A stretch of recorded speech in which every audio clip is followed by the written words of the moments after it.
Hello बच्चों, स्वागत है आपका आपके अपने यूट्यूब चैनल आकाश बाबू क्लासेस में। तो बच्चों, आज हम स्टार्ट करते हैं प्रश्नावली 4.3। इसमें हम सबसे पहला क्वेश्चन देखते हैं बच्चों। पहला क्वेश्चन क्या कह रहा है? निम्न द्विघात समीकरणों के मूलों की प्रकृति ज्ञात कीजिए, यदि मूलों का अस्तित्व हो तो उन्हें ज्ञात कीजिए।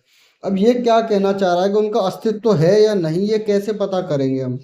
तो मैंने आपको चैप्टर 4 का एक परिचय वाली क्लास कराई थी, उसमें मैंने आपको समझाया था कि किसी भी समीकरण को देखने के बाद हम उसे कैसे पता करेंगे कि उसके समीकरण के मूल का अस्तित्व है या नहीं है, मतलब उसका मान निकलेगा या नहीं निकलेगा, और निकलेगा तो कैसा निकलेगा, कैसे पता करेंगे। जैसे कि मैंने आपको बताया था कि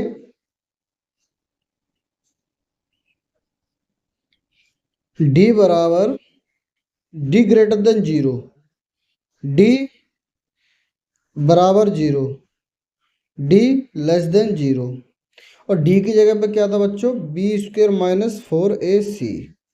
अगर डी की वैल्यू जीरो से बड़ी आए तो ये कंडीशन में हम कहते हैं कि समीकरण के मूल वास्तविक और अलग अलग होंगे। अलग अलग होंगे मतलब दो मान निकलेंगे एक्स के, और वो भी अलग अलग निकलेंगे। फिर मैंने आपको बताया था डी बराबर जीरो। अगर डी का मान जीरो के बराबर आ जाए तो हमने बोला था समीकरण वास्तविक होंगे। समीकरण वो मूल वास्तविक होंगे बच्चों, मूल वास्तविक, और मूल बराबर भी होंगे। मूल क्या होंगे बच्चों? बराबर। एक्स के जो मान निकलेंगे वो बराबर निकलेंगे। अब डी लेस देन जीरो, मतलब अगर डी का मान माइनस में आता है, जीरो जीरो से छोटी वैल्यू माइनस की ही कहलाती है बच्चों। अगर डी का मान छोटा आता है जीरो से, तो वह संख्या होगी कि इसके कोई भी मूल नहीं निकलेंगे, इसका कोई भी मूल वास्तविक नहीं होगा। तो यहाँ लिख देंगे हम, इसका कोई भी मूल वास्तविक नहीं होगा। तो बच्चों, इन क्वेश्चंस को करके देखते हैं कि हम कैसे पता करेंगे कि कोई भी मूल वास्तविक है या नहीं, ये हम कैसे पता करेंगे। तो हम देखेंगे सबसे पहला क्वेश्चन क्या है बच्चों। सबसे पहला क्वेश्चन है 2x² माइनस 3x प्लस 5 बराबर जीरो। अब इसको हम क्या करेंगे, पहले ए बी सी की वैल्यू निकाल लेते हैं, उसको D equal to B square minus 4ac में रखेंगे, और जो डी का मान आएगा फिर हम देखेंगे कि उस स्थिति में हम इसका क्या करते हैं। अब जैसे इसको फॉर्म क्या होती है बच्चे, द्विघात समीकरण की फॉर्म होती है हमारी ax² plus b x plus c बराबर जीरो। तो देखो x² के जो मल्टीपल में है a है, तो a की वैल्यू बच्चों 2 हो जाएगी, b की वैल्यू बच्चों हो जाएगी -3, और c की वैल्यू बच्चों हो जाएगी 5। अब मैं क्या करूँगा, इसको लिखूंगा d बराबर B square minus 4ac। d बराबर b की वैल्यू क्या बच्चों? -3, तो -3 का होल स्क्वेयर 4, 1 की वैल्यू a की वैल्यू 2, और c की वैल्यू बच्चों 5। अब मैंने क्या किया, 3 का होल स्क्वेयर क्या होगा बच्चों? 9 होगा। क्यों?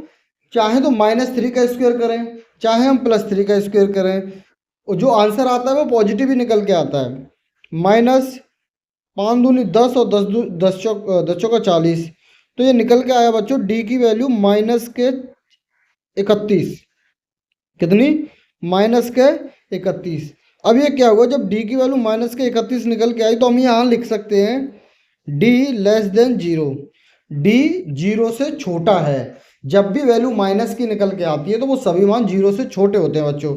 अगर ये जीरो से छोटा है तो हम लिख देंगे ये इस समीकरण का कोई भी मूल वास्तविक नहीं होगा, मतलब इसके मान नहीं निकल सकते। तो लिख सकते हैं इस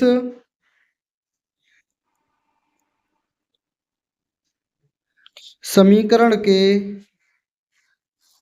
मूल वास्तविक नहीं है। अगर वास्तविक नहीं है तो हम क्या लिखेंगे, इन मूलों का अस्तित्व भी, तो अतः इन मूलों का अस्तित्व नहीं है, अतः इन मूलों का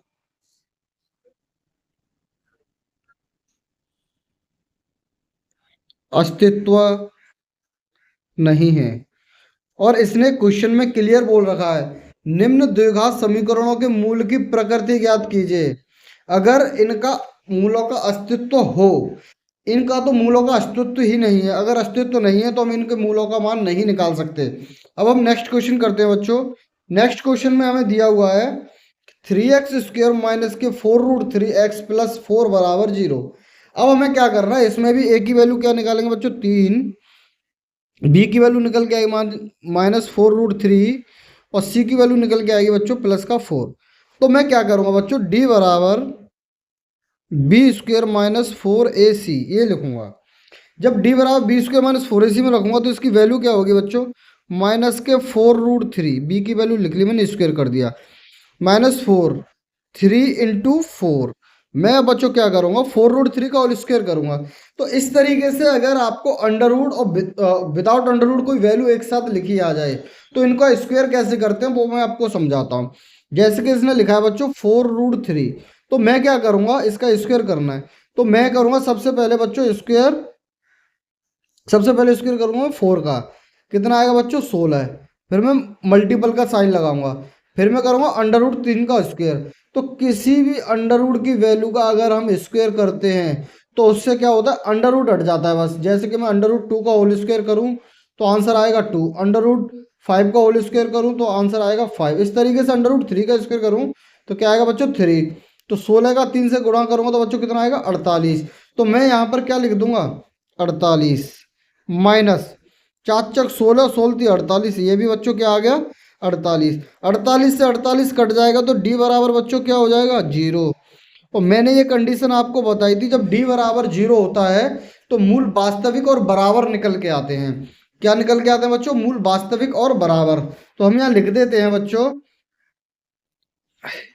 अतः समीकरण के मूल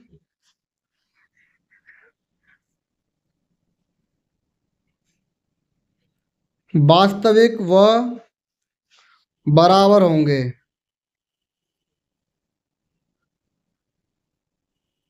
तो यहां मैं लिखूंगा मूलों का अस्तित्व है, अतः मूलों का अस्तित्व है, अतः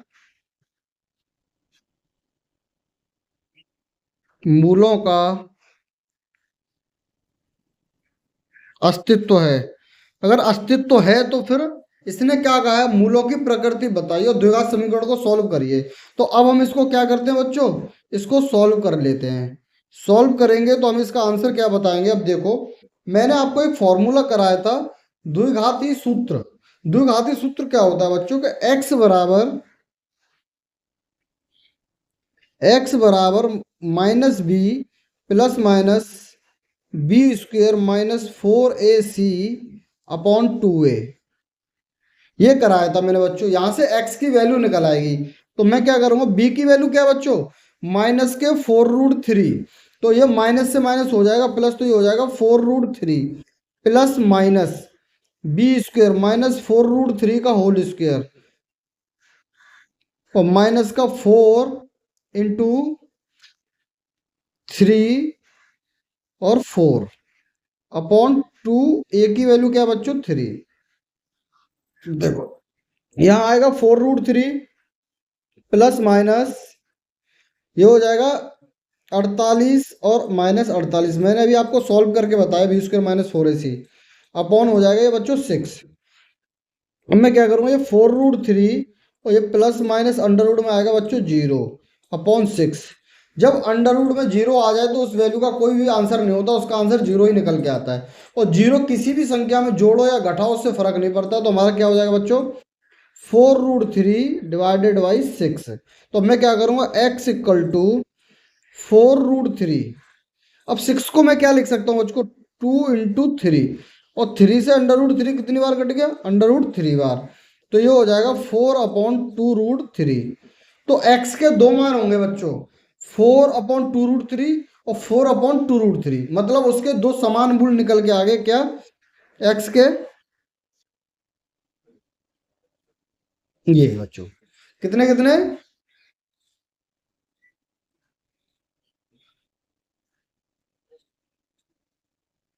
अब हम बच्चों नेक्स्ट क्वेश्चन करते हैं। यहां से हमें पता चल गया x की दो वैल्यू निकल आई, 4/2√3 और 4/2√3। ठीक है बच्चों, अब हम नेक्स्ट क्वेश्चन करते हैं। नेक्स्ट क्या है बच्चों, 2x² माइनस 6x प्लस 3 बराबर 0। अब इसने कहा है कि इसका भी सेम टू सेम करना है, मैं जो पहला और दूसरा और तीसरा किया है। तो मैं इसमें क्या करूंगा, ए बी सी की वैल्यू निकालूंगा सबसे पहले। तो ए की वैल्यू 2, बी की वैल्यू -6 और सी की वैल्यू बच्चों 3। तो D equal to B square -4ac में रखते हैं बच्चों, -6 का होल स्क्वायर -4 इंटू 2 इंटू 3। इसमें क्या हो जाएगा, -6 का अगर स्क्वायर करूंगा तो होगा 36, और ये होगा बच्चों 3 दूनी 6 और 6 चौक 24। तो ये निकल के आ गया बच्चों 12। डी की वैल्यू कितनी निकल के आ गई बच्चों, 12। तो अगर डी की वैल्यू 12 निकल के आ गई तो ये वैल्यू 0 से बड़ी होगी, क्योंकि 12 0 से बड़ा है। तो D equal to D greater than हो जाएगा बच्चों 0। और डी ग्रेटर देन जब 0 होता है बच्चों, तो कंडीशन क्या होती है ये बताइए आप। मूल वास्तविक और असमान निकलेंगे, मतलब दो एक्स की दो दो वैल्यू अलग अलग निकलेंगी। तो हम बोलेंगे मूल वास्तविक व असमान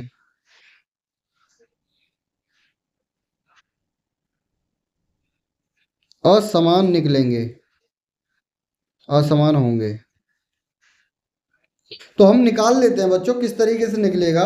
मैं क्या करूंगा, डी इक्वल टू वो X equal to -b plus minus root में बी स्क्वेयर -4ac/2a। तो बच्चों ये देखिए, बी स्क्वेयर -4ac की वैल्यू मैंने कितनी निकाली थी अभी, 12। तो बी स्क्वेयर -4ac की जगह कितना रख दूंगा बच्चों, 12 रख दूंगा। तो यहाँ पर देखते हैं बच्चों, x इक्वल टू -b, तो 6 की वैल्यू क्या है, वो b की वैल्यू क्या है बच्चों, -6। तो माइनस से माइनस प्लस हो जाएगा, ये आ जाएगा प्लस का 6। यहाँ लिखूंगा मैं plus minus, B square -4ac की वैल्यू अभी मैंने 12 निकाली है, तो यहाँ लिख दूंगा मैं 12। 2 गुणा ए की वैल्यू क्या है बच्चों, 2, तो मैंने यहाँ 2 लिख दिया। यहाँ हो जाएगा 6 प्लस माइनस। अब 12 को रूट में से कैसे निकालेंगे, तो हम करेंगे 12 के फैक्टर बच्चों। ये किया मैंने, 2 से 6 में 6 बार आया, 2 से किया ये 3 बार आया, और ये आया बच्चों 3 से 1 बार। तो मैंने क्या लिख लिया, 2 गुणा 2 गुणा 3। तो देखो बच्चों, ये जोड़े एक जैसे बन गए। जब अंडर रूट में एक ही वैल्यू 2 बार आ जाए तो वो बाहर निकल आती है। तो ये 2 निकल आएगा बाहर, और अंदर रह जाएगा बच्चों 3, क्योंकि 3 के साथ कोई जोड़ा है नहीं। तो मैंने क्या किया बच्चों, इसको 2 अंडर रूट 3 निकाल लिया। कितना बच्चों, 2 अंडर रूट 3। तो मैं लिखूंगा 2 अंडर रूट 3/4, एक्स बराबर निकल आया ये। अब मैं क्या करूंगा, प्लस चिन्ह लेने पर, प्लस चिन्ह लेने पर, जब मैं प्लस चिन्ह लूंगा बच्चों, तो x इक्वल टू हो जाएगा 6 प्लस 2√3/4। अब मैं क्या करूंगा बच्चों, इसमें से 2 कॉमन ले लूंगा, तो ये हो जाएगा 3 प्लस √3/2, वो /4। इससे ये 2 बार कैंसिल हो जाएगा, तो ये हो जाएगा बच्चों आंसर 3 प्लस √3 और /2। ये इसका एक वैल्यू निकल आई एक्स की। अब मैं क्या करूंगा बच्चों, माइनस चिन्ह लेने पर, माइनस चिन्ह लेने पर, तो बच्चों लेते हैं माइनस चिन्ह। x = 6 - 2√3/4, 2 कॉमन ले लेंगे बच्चों, तो ये हो जाएगा 3 - √3/4। 2 से ये 2 बार कैंसिल हो जाएगा बच्चों, तो ये हो जाएगा बच्चों 3 - √3/2। ये आपकी x की दूसरी वैल्यू हो जाएगी, और ये आपके x की 2 वैल्यू। तो हमारे पास 2 वैल्यू निकल आई। तो मैंने क्या बोला था, मूल वास्तविक होंगे और असमान होंगे। तो असमान निकल आए, एक प्लस का है एक माइनस का है। तो बच्चों हम नेक्स्ट क्वेश्चन करते हैं। नेक्स्ट क्वेश्चन में दिया हुआ है बच्चों, इन्होंने निम्न प्रत्येक द्विघात समीकरण में k का ऐसा मान ज्ञात कीजिए कि उसके 2 बराबर मूल हों। देखो बच्चों, किसी भी द्विघात समीकरण के अगर जब मूल बराबर होते हैं, तो हमारे पास कंडीशन क्या होती है बच्चों, d बराबर 0। जब हमारे पास d बराबर 0 होती है, तभी तो हम कह सकते हैं कि इसके मूल बराबर होंगे। तो हम क्या करेंगे, इससे पहले कंडीशन निकालेंगे a b c की वैल्यू। ए बराबर 2, बी बराबर के और सी बराबर बच्चों 3। ये मैंने निकाल लिया। अब मैं क्या करूंगा बच्चों, जब मूल बराबर होंगे, मूल बराबर हों, तब डी इक्वल टू होता है बच्चों 0। तो डी की वैल्यू क्या होती है बच्चों, बी स्क्वेयर माइनस 4ac बराबर 0। तो डी की वैल्यू मैंने लिख दी बी स्क्वेयर माइनस 4ac बराबर 0। मैं बी की वैल्यू लिखूंगा के स्क्वेयर माइनस 4ac बराबर 0। अभी हो जाएगा बच्चों के स्क्वेयर बराबर 4 × 3 = 12, 12 दूनी 24। ठीक है बच्चों, तो के बराबर हो जाएगा ये √24। जब √24 को अंडर रूट से बाहर निकालेंगे, मैंने आपको भी सिखाया था किस तरीके से निकालते हैं। 2 का जाएगा बच्चों 12, 2 का जाएगा ये 6 बार, फिर 2 से जाएगा 3 बार, और 3 से जाएगा बच्चों ये 1 बार। तो मैं क्या करूँगा, अंडर रूट में सभी वैल्यू को लिख लेता हूँ। 2 गुणा 2 गुणा 2 गुणा 3, ये क्या हुआ, एक ही जोड़ा बन रहा है जो बाहर निकल आएगा, बाकी ये जिसके कोई जोड़े नहीं है, तो 2 3 6 ये अंदर रहे, तो ये हो जाएगा 2√6। तो जब कोई भी अंडर रूट से वैल्यू बाहर निकलती है तो हम उसे लिखते हैं प्लस माइनस 2√6। तो इसके दो मान निकल, वो इसका एक मान निकला है, 2√6 निकला है बच्चों। तो इसका ये आंसर हो गया के का। अब हम नेक्स्ट क्वेश्चन करते हैं बच्चों, इसका सेकंड पार्ट। सेकंड पार्ट में कह रहा है बच्चों के एक्स इंटू ब्रैकेट में x-2 + 6 बराबर 0। तो इसको हम सॉल्व करते हैं बच्चों। इसको सॉल्व करने के लिए सबसे पहले हमें क्या करना पड़ेगा, के एक्स का मल्टीपल करना पड़ेगा इसमें। तो हम ये करेंगे, इसको के एक्स स्क्वेयर माइनस के 2kx + 6 बराबर 0। अब इसमें ए बी सी की वैल्यू निकालेंगे पहले। तो ए की वैल्यू क्या होगी बच्चों के, बी की वैल्यू होगी बच्चों माइनस के 2k, और सी की वैल्यू होगी बच्चों 6। ये मैंने निकाल लिया। अब मैं क्या करूंगा बच्चों, इसमें इसने बोला है इसके दो बराबर मूल हैं। अगर इसके दो बराबर मूल हैं तो डी बराबर 0 होगा। मूल बराबर हो, मूल बराबर हो तब कंडीशन होती है बच्चों डी बराबर 0। अब मैं क्या करूँ, डी की वैल्यू क्या होती है, बी स्क्वेयर माइनस के 4ac बराबर 0। बी का मान क्या है बच्चों, माइनस के 2k। तो मैं यहाँ लिखूंगा माइनस के 2k का होल स्क्वेयर -4। ए की वैल्यू क्या है बच्चों के, और सी की वैल्यू क्या है बच्चों 6 बराबर 0। -2k का जब मैं होल स्क्वायर करूंगा तो आंसर आएगा बच्चों 4k² माइनस के 4 × 6 = 24, 24k क्या होगा बच्चों 24k बराबर 0। तो मैं क्या करूंगा बच्चों, 4k इसमें से ले लूंगा कॉमन, तो बचेगा k-6 बराबर 0। अब मैं क्या करूंगा, 4k को एक बार रखूंगा 0 के बराबर, और k को एक बार रखूंगा 0 के बराबर। तो मैं क्या करूंगा ऐसे, 4k बराबर 0, तो k बराबर 0/4, तो k बराबर हो जाएगा 0। एक तो k का मान 0 निकल के आ गया। फिर हम दूसरा निकालेंगे बच्चों, k-6 बराबर 0। तो k बराबर निकल आया बच्चों 6।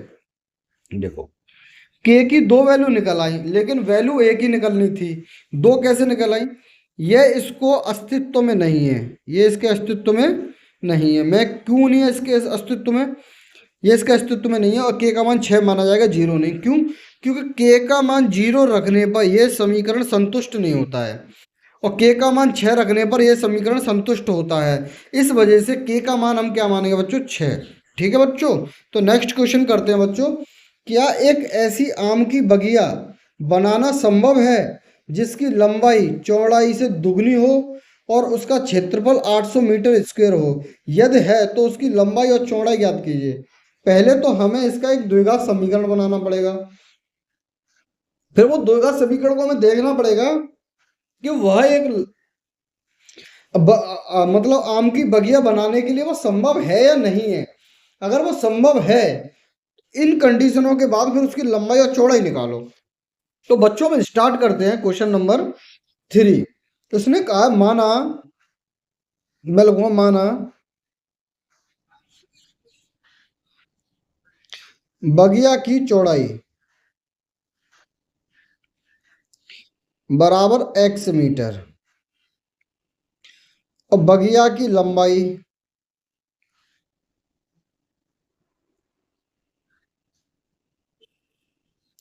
बराबर 2x मीटर, जो इसने हमें कंडीशन दी हुई है कि लंबाई चौड़ाई से दुगनी है, इसने बोला है। देखो लंबाई चौड़ाई से दुगनी है और इनका क्षेत्रफल दिया हुआ है हमें 800 मीटर। तो क्षेत्रफल क्या होता है बेटा? लंबाई गुणा चौड़ाई बराबर क्षेत्रफल होता है। कितना होगा बच्चों? 800। x इंटू 2x बराबर, नहीं, लंबाई है ना, 2x इंटू एक्स बराबर 800। अब मैं क्या करूंगा, 2 से 800 को 400 बार काट दूंगा और यहाँ हो जाएगा एक्स स्क्वेयर, फिर 400 इधर आ जाएगा तो एक्स स्क्वेयर माइनस 400 बराबर बच्चों 0। अब ये कहना चाह रहा है बच्चों कि एक्स स्क्वेयर माइनस 400 बराबर 0 जो निकल के आया यह एक द्विघात समीकरण है। तो पहले ये बताइए, इस तरीके से जो मान निकल के आया, इस मान के द्वारा एक बगिया बनाना संभव है या नहीं है? तो हम किससे पता करेंगे? किससे? क्योंकि x की कोई वैल्यू निकल के आएगी तो बगिया बनाना संभव है। अगर x की कोई वैल्यू निकल के नहीं आएगी तो बगिया बनाना संभव नहीं है। और ये हमें पता कैसे चलता है कि x की वैल्यू निकल के आएगी या नहीं आएगी? देखो अगर d बराबर 0 निकल आता है तो x का मान निकलेगा, चाहे बराबर निकले निकल के आएगा। d ग्रेटर देन 0 आता है तो हमें पता चलता है कि हाँ x का मान निकलेगा। लेकिन d लेस देन अगर 0 आ जाता है, मतलब 0 से छोटी वैल्यू निकल के आती है, तो x का मान नहीं निकलता है। जहाँ x का मान निकलेगा ही नहीं तो वहाँ लंबाई और चौड़ाई नहीं निकलेंगी, और लंबाई और चौड़ाई नहीं निकलेंगी तो आप किसी भी एरिया का क्षेत्रफल कैसे निकालोगे? तो इस तरीके से हमें यहाँ से बच्चों समझ में आ गई चीज़ है कि हमें क्या करना है, इसको पहले चेक करना है कि ये संभव है या नहीं है। तो बच्चों हम चेक करते हैं संभव है कि नहीं। तो d बराबर होगा B square minus 4ac। b की वैल्यू क्या होगी बच्चों? इसमें b की वैल्यू होगी बच्चों 0, क्योंकि द्विघात समीकरण में कहीं x नहीं है। तो मैं क्या करूंगा बच्चों, 0 माइनस 4 माइनस 4। अब a की वैल्यू क्या है बच्चों? 1, क्योंकि एक्स स्क्वायर का मल्टीपल 1 है। और c की वैल्यू है बच्चों माइनस के 400। माइनस से माइनस हो जाएगा प्लस, तो ये हो जाएगा बच्चों 1600। जब d की वैल्यू 1600 आई तो यहाँ से हमें एक कंडीशन पता चली बच्चों कि d का मान क्या है? d का मान है बच्चों ग्रेटर देन 0, मतलब d का मान 0 से बड़ा है। जब d का मान 0 से बड़ा है तो इसका मतलब x के जो मूल है वो वास्तविक होंगे। तो हम यहाँ लिखेंगे हाँ बगिया बनाना संभव है। तो हम लिखेंगे d ग्रेटर देन 0 होने पर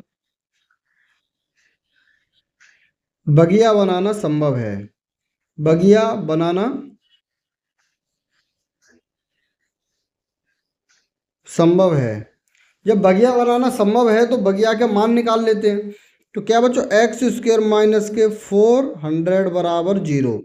जब एक्स स्क्वेयर बराबर लिख जाएगा 400 तो एक्स इक्वल टू हो जाएगा रूट में 400 और एक्स की वैल्यू निकल के आ जाएगी बच्चों 20। जब एक्स की वैल्यू बच्चों 20 निकल आई तो हमारी चौड़ाई क्या बच्चों, ये लिख लेते हैं हम। चौड़ाई है हमारी एक्स और लंबाई है हमारी बच्चों 2x। तो हम यहाँ क्या करेंगे बच्चों, x का मान 20 से आ गया तो ये 20 मीटर क्या निकल आई? चौड़ाई। और लंबाई का मान है 2x, तो 2 गुणा 20 बराबर 40 मीटर। तो ये निकल आया हमारा बच्चों लंबाई। क्वेश्चन नंबर 3 कंप्लीट हुआ। अब हम करते हैं क्वेश्चन नंबर 4 बच्चों। क्वेश्चन नंबर 4 में कह रहा है बच्चों, क्या निम्न स्थिति संभव है? अब हम स्थिति को देखते हैं कि स्थिति है क्या। यदि है तो उनकी वर्तमान आयु ज्ञात कीजिए। अगर मान लो वो समीकरण अस्तित्व में है, मान लो उसके अगर मूल निकल जाएंगे तो हम उसका क्या करेंगे, वर्तमान आयु निकालेंगे। तो दो मित्रों की आयु का योग 20 वर्ष है। उसने क्या कहा बच्चों, दो मित्रों की आयु का योग 20 वर्ष है। तो मैं मान लेता हूं, माना पहले मित्र की आयु, माना पहले मित्र की आयु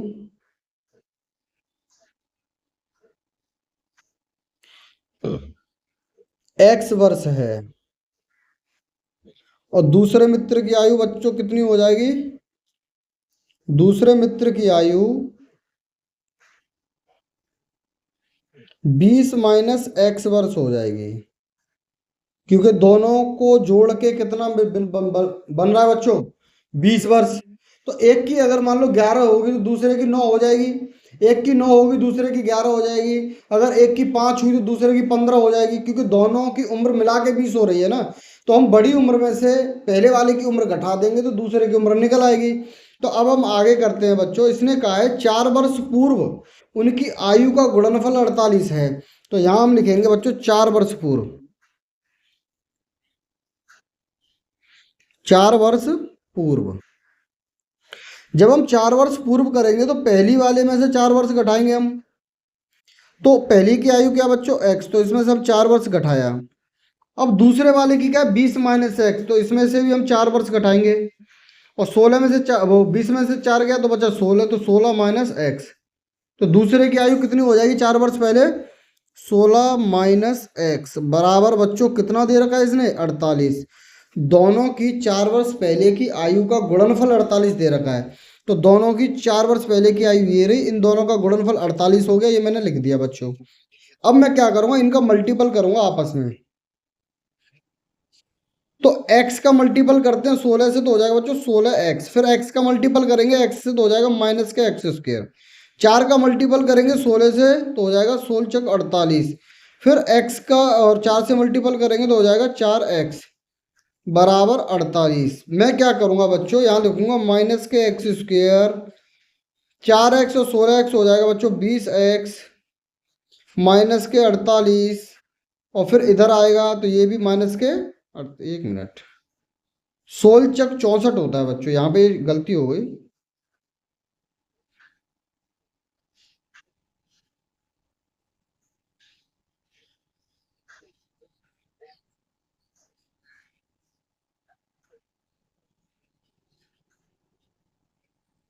सोल चक 64 बराबर बच्चों, यहाँ लिखेंगे 64, यहाँ भी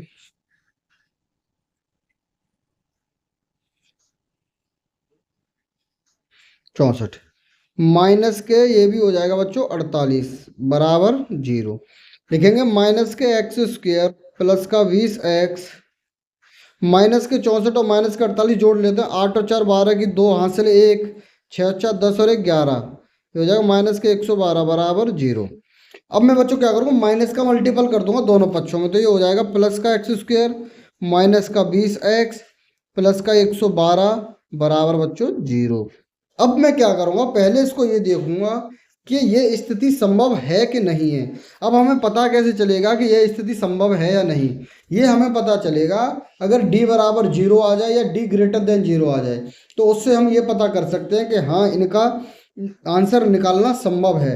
अगर आंसर निकालना संभव होगा ही नहीं तो हम इनका आंसर क्यों निकालेंगे। जैसे कि यहाँ लिख लेते हैं a की वैल्यू बच्चों 1 होगी, b की वैल्यू बच्चों माइनस के 20 होगी, और c की वैल्यू बच्चों 112 होगी।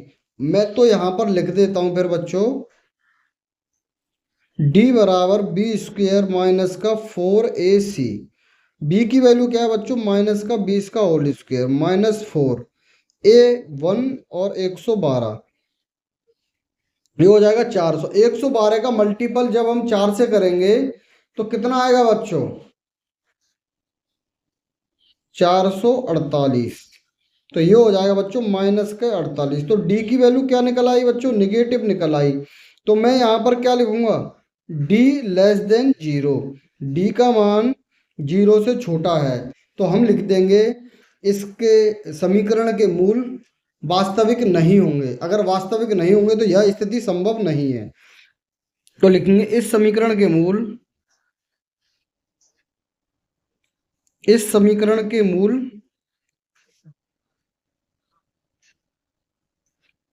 वास्तविक नहीं है, अतः यह स्थिति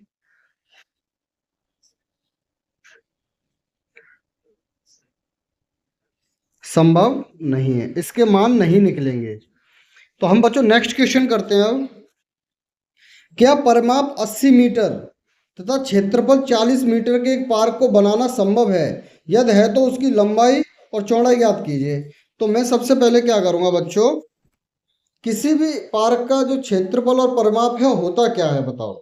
हम देख लेते हैं कि एक पार्क ले लेते हैं आयताकार, इसने ये तो बोला नहीं कि परिमाप 80 मीटर क्षेत्रफल इतना पार्क बना संभव, तो इसने ये तो बोला नहीं है कि वो पार्क आयताकार है या वर्गाकार है, तो मैं क्या लिख लेता हूं, एक पार्क का परिमाप,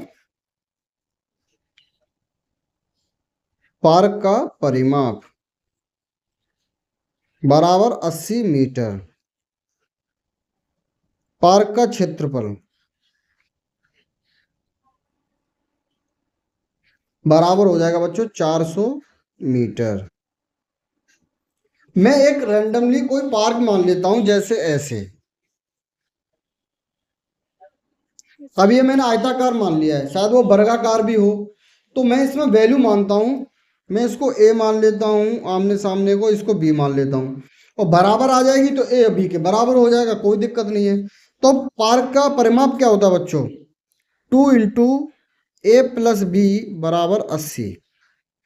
तो मैं क्या करूँगा, 2 से ये 40 बार कट जाएगा, तो a प्लस बी बराबर हो जाएगा बच्चों 40। ये समीकरण 1 हो जाएगा। अब मैं क्या करूँगा बच्चों, पार्क का क्षेत्रफल, क्षेत्रफल तो ये हो जाएगा a इंटू बी, क्योंकि लंबाई गुणा चौड़ाई होता है बच्चों, तो 400, ये सेकंड समीकरण हो जाएगा। अब मैं क्या करूँगा, मैं एक फॉर्मूला लगाऊंगा, a माइनस बी का होल स्क्वायर बराबर हो जाएगा बच्चों a प्लस बी का होल स्क्वायर माइनस का 4ab। जब आप इस होल स्क्वायर को पूरे के खोलोगे तो आपको a माइनस बी का होल स्क्वायर ही मिलेगा। आपको क्या मिलेगा, a माइनस बी का होल स्क्वायर, तो a प्लस बी की वैल्यू रखते हैं बच्चों, यहाँ पर कितनी हो जाएगी, 40 का होल स्क्वायर माइनस 4 गुणा ए की वैल्यू क्या, ए बी की वैल्यू क्या बच्चों 400। अब ये हो जाएगा बच्चों 1600, और ये भी हो जाएगा बच्चों 1600। तो 1600 से 1600 कट जाएगा,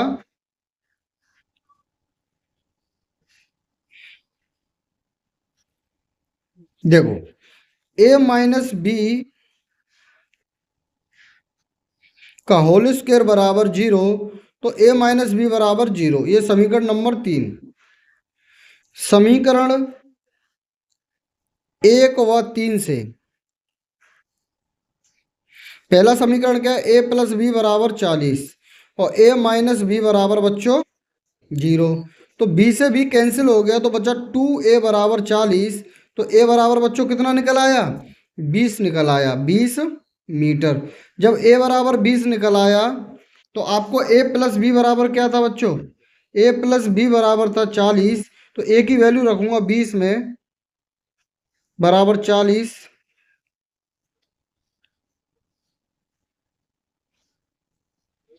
तो b बराबर हो जाएगा बच्चों 40 माइनस का 20, तो b बराबर भी कितना निकल आएगा बच्चों 20 मीटर।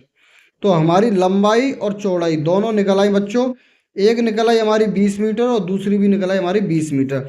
हाँ, ये बनाना संभव है हमारा पार्क, क्योंकि वो एक वर्गाकार पार्क होगा जिसकी लंबाई और चौड़ाई दोनों बराबर होंगी, और हम 20 और 20 का अगर मल्टीपल करते हैं तो बच्चों कितना आता है 400, जो हमारा क्षेत्रफल भी दे रखा है, और 20 और 20 को ऐड करते हैं तो 40 हो जाता है, इसमें 2 से मल्टीपल करते हैं तो 80, ये इसका परिमाप हो जाता है। तो हाँ, यह पार्क बनाना संभव है जिसकी लंबाई कितनी है बच्चों 20 मीटर और चौड़ाई भी कितनी है 20 मीटर। तो बच्चों ये एक्सरसाइज कंप्लीट होती है। अब हम नेक्स्ट टॉपिक स्टार्ट करेंगे, फिफ्थ टॉपिक।